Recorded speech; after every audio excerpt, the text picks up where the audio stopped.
one way over here. I'm watching one of my favorite DVDs. It's called Straight No Chaser with the great Thelonious Monk, and how he used to roust up all the motherfuckers that he used to play with. He gave them hell, I must admit. Especially the white boy who used to play with him. Only one who used to keep up with him was this dude here. His name, the one who's playing now, his name is Charlie Rouse. Cause I think both of them was fucked up in the head. Johnny Griffin too. But Monk played with him though. He made him work. Cause hey, he was crazy. He'd run around a little bit, go out and get something to drink, come back, and them motherfuckers better be playing, they be working. I mean, they be working hard, as you can see. You know, them niggas be working hard. He work hard, he make them work hard. Goddamn. That's the good old 60s, you know. That's how they did in the 60s. You know, homeboy got his little zoot suit on like everybody used to wear, you know, like you be flirting, as they call it. So everybody could see your boots, your shoe boots. You know, you had some boots that you wanted the motherfuckers to see. So you wear your pants, you know, what they used to call it flirting. At least that's what us country boys used to do. See, Monk's from Rocky Mountain, North Carolina. That's what he told me when I first met him. Which, you know, I didn't know where Rocky Mountain was, but I do now. That's right on the corner of, just before you come out, when you come out of South Carolina, into North, over there by Charlotte. On, I think it's Highway, what is that, 801 or some shit like that. That's where he's from. You know, I don't even think the people who live there know that. I plan on going through there next time I go up to North Kakalaki. I'm going through South Kakalaki up through North Kakalaki again. I'm just not going through little dinky towns. I'm gonna stay on the interstate. I refuse to get on them little towns, them little dinky towns. But you know, this is how homeboy was. You know, as you can see, he's a little crazy with his old lady. Look at his old lady over there counting the money. He didn't give a fuck about no money. He didn't give. That's his old lady there. She counting them dollars. She getting all them dollars. But he be running around acting crazy. See that little ugly wench with them little glasses. She got a pocket full of money. In a pocketbook, she put a pocket full of money there. You getting paid at the bank. They used to have banks all over, you know. They didn't have them all locked up like they do now, cause people didn't rob them. You go anywhere and get a whole bunch of stack of dollars. But, you know, she gets the dollars as he, you know, as he spin around and act crazy down there with the other people. See how nutty the mother. I mean, he was homeboy was nutty. He was missing it. All I can tell you, if you really want to know, get Straight No Chaser if you're into jazz, or you think you know about jazz. Cause Thelonious Monk, he's on the stamp. He's famous. No postage stamp. I mean, wherever he arrived, they were so happy he showed up. And the bag lady, you know, he had the bag lady with him. His old lady, she was always like about 5 steps in front of him, I think, cause she had to dress him. She bought him all the clothes and all that stuff. So that's how that was. I'll go with my diatribe with Nigga Hill pretty soon. But this is one of the persons I used to go to escape Nigga Hill. I should go see. I should go down to Birdland. I know a lot of spooks ain't hip to Birdland. They never went there. You know, where you had to go down. The Metropole was upstairs. Birdland was downstairs. The Metropole was like what do you call it? The tits show. They used to have about 18 or 19 white gals showing their tits and shaking their tits. Wow, let's see, every night, let's see who they have up there. They had Mongo Santa Maria up there. beat on this drums while they be squirming around. And young nigga like me look in and they cover their tits and hurry up and get off the fucking stage. But I don't know why, but I didn't know who them bitches was, but they look like damn, I should say to myself, that's all them scuds buckets could do. But and I sit in there, I stand there and watch Mongo beat his little drums. Up there he looked so bored, like he said, God damn, I gotta do this. I should do that before I go downstairs to Birdland, where Mr. Blakey was, where his shit was. After I got come on down, I go down there and sit down, I get a soda, they wouldn't serve me no alcohol, and I sit there and look sophisticated, yeah, over there close to the band, yeah. And when he wasn't playing, he come over and talk to me, cause he said you about the soberest person I could talk to, and I didn't know the cocksucker was a junkie, that he could give a fuck less about drink. He wanted some doogie, but hey, who am I to knock it about his habits? Back then, hell, shit, he my first crime partner. He shot smack. He started off. Let's see, I think I took all them son bitches to the Bronx in my little thingy to a basketball game, and they all sit up there and they started off snorting smack. Oh, as we watched a little basketball, they should have intramural basketball game. And they passed it around to me. I said, no, I'm driving. I can't do it. I kill everybody. I got to go back across the bridge. That's how my little hillbilly ass got around. Because I knew what it was. I knew it was smack. I knew what it was. Because I had been in jail, and my crime partner, not the crime partner, the cell partner, I had about 6 of them, and they used to always put them little junkies in my room, in my cell, because they was out of it. They was out of it, and they knew I wasn't going to fuck them around or try to stick no dick in them. So they should put them motherfuckers in there, and it takes them about a week. It used to take them a week to kick cold turkey, and most of them did not want to go to, only place they would send them to is Kentucky. And this was the Brooklyn House of Detention over there on Atlantic Avenue. I went there when it was brand new. And in like 1961, they had just put that motherfucker up there. And that's where I used to go to, that's where I wound up at.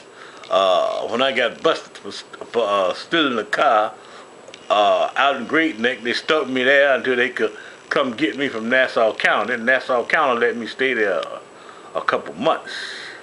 And like they gotta do something for you in 3 months. So I stayed there for 2 months. I guess they would call themselves punishing me. And the 3rd month they brought me out to Nassau, and like about 3 days before I would have been stone free, they indicted me. So I said, yep. So that's how them Jews was playing their game then. Then they sent me to jail. They sent my little black ass to jail for stealing their cars. Okay, they gave me 0 to 3 years, which I did 2.5, because I was a stone asshole. I did my 2.5 years, and I got out. I think I got out in '64. I was so pissed off, because everybody had went to the prom, and everybody done busted cherries. They was busting cherries, but me. I did not get to finger fuck sweet little Murray Sue in the back seat of Mammy's pink Cadillac at her prom. So I had a major bug up my ass. And I could hear at that time James Brown had came out with his song "Without Education You Might As Well Be Dead." And I remember a little red nigga, one of them little red niggas on the hill who daddy was, I think his daddy, he stuck his dick in all of them. All the little boys, his daddy stuck his dick. I'm not going to name no name, but you know who you are. He's trying to torment me with that. And I said to myself, well, hell, next time I go to college, next time I go to school, only way I'm going, somebody going to pay me to go. And I found, that's when I found out to watch what you fucking say, because it happens, I finally did get paid to go to school, big time too, when I got paid. But that's neither here or there. At any rate, this was Nigga Hill, and what happened? I wound up being good friends. I had a good friend of mine. He was getting out of jail the same time I got out of jail. Cause when I first got to New York, I didn't know we was gonna wind up, like being friends. But when I first got to New York, I remember standing out in the rain. They had stabbed up some nigga over at the bar, and I heard nigga, oh, they stabbed Benny, and blah blah. Some of my teachers stabbed Benny, and I didn't know. I said, goddamn. So the niggas still out there in the rain, cause they ain't never seen nothing dead.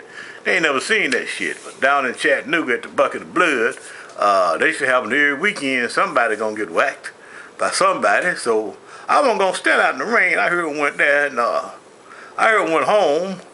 Well, they all stood out in the rain, and I guess they got rained on because it started raining hard, waiting for the police to move to Stiff, which they take their time. And back then, everybody crowded around, all the little spooks crowded around, because it's their first time seeing somebody get whacked on Nigga Hill. But Herman, Herman Tisha, he did it. And we both had the same parole officer. And the parole officer told him to watch me and told me to watch him. So since he had the pad, I'd go over there and we sit around and we drink and talk shit. And finally I got, the second time I told him, I said, yeah, that white boy told me to watch you. And he said, yeah, the white boy told me to watch you too. I said, cool. I said, I know you all right. I said, I'm not going to watch you no more. I said, but we did remain friends. And I asked him, I said, why you stabbed that motherfucker? I said, why you whacking me? He said, well, the nigga told me he was going to blow my brains out. And he said, and he turned his back and he told me he shouldn't have done that. Cause when he told me that, Herman said, I got scared, so I just shanked the motherfucker. And hey, I was cool with that, I said, yeah, well, cause it made sense to me. Cause I said to myself, damn, that's the same shit I'd have done. God. And it seemed like, I don't know, we made a connection. And I found out he was from South Carolina and I was from Tennessee. And he was married, he was older than I was, but damn, we had the same mindset. And it's odd when you have the same mindset with somebody, so.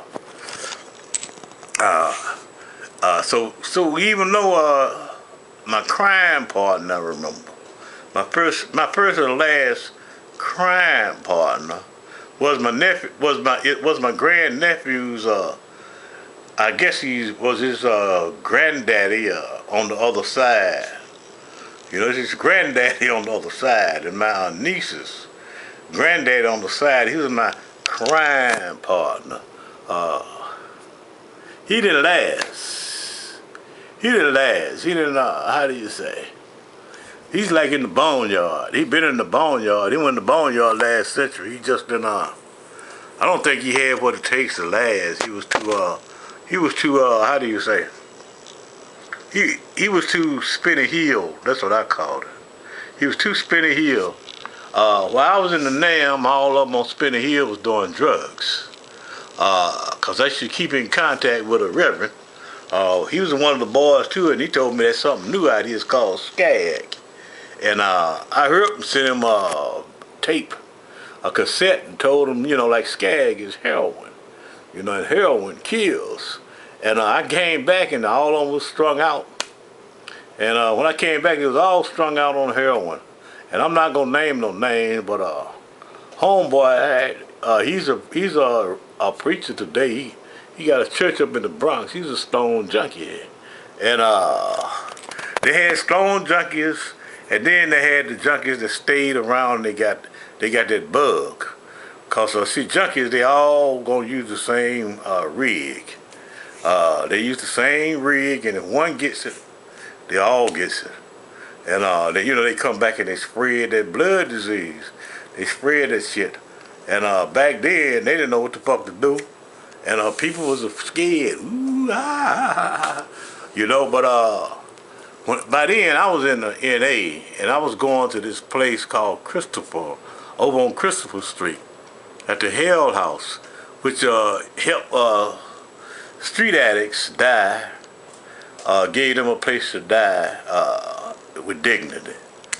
And I used to go there. I used to go there every week, cause I was off Wednesdays and Thursdays. It was off every Wednesday, and I actually look forward to it. And that's when I was working in Ronkonkoma. That was like the 80s. The 80s, I was working in Ronkonkoma. And the thing was, I after a while, I got to hate going there because I'd make a connection with a couple guys. Next week I come, oh, he died.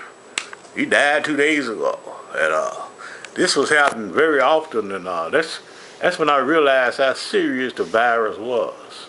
You know, and I had a couple of friends who had it.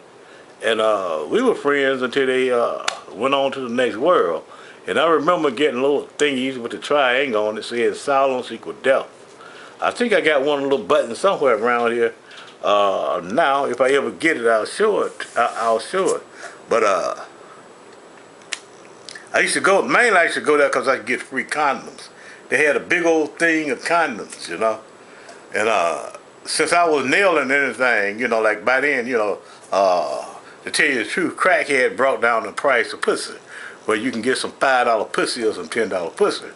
And me, I was one of them who would go out there and tap some of that $10 pussy, $5 pussy, because I didn't want no commitments, entanglements. So I used to run out of condoms. So I used to go to the NA meeting so I can get them lifestyles, them good ones too. I used to get me a couple handfuls. And I remember the dude at the gate. He said, "Oh, don't try to take them all." And I came there and he was gone. You know, then I could really, you know, boom, get my handful. Cause the new broad was there. She didn't say nothing. It was a new broad. She didn't say a word, so I can get as many as I want. When I came there, so I even had enough of them to last year. You know, the lifestyles, good condoms. But that's how it was. That's how it was, and they lasted always from the 80s, and cause they're in that little liquid shit. Well, that kills me, you know. Like I think I caught the claps a couple times, and I didn't get it no more. Once I started using them condoms, cause the fucking doctor over at the clap clinic kept telling me rubberize and have sex like here. That cocksucker had a little rhyme. That white boy had a little rhyme. I did not like that little squirmy motherfucker. I went to see him twice with a dose. And he told me that shit twice. He said, "Oh, I see you here again." I said, "Oh, goddamn." So after I got them lifestyles, he ain't see me no more. But that's okay. So I had a dose, you know. That was when, this is like about 86, 87 of the last century. I ain't got no dose in 06.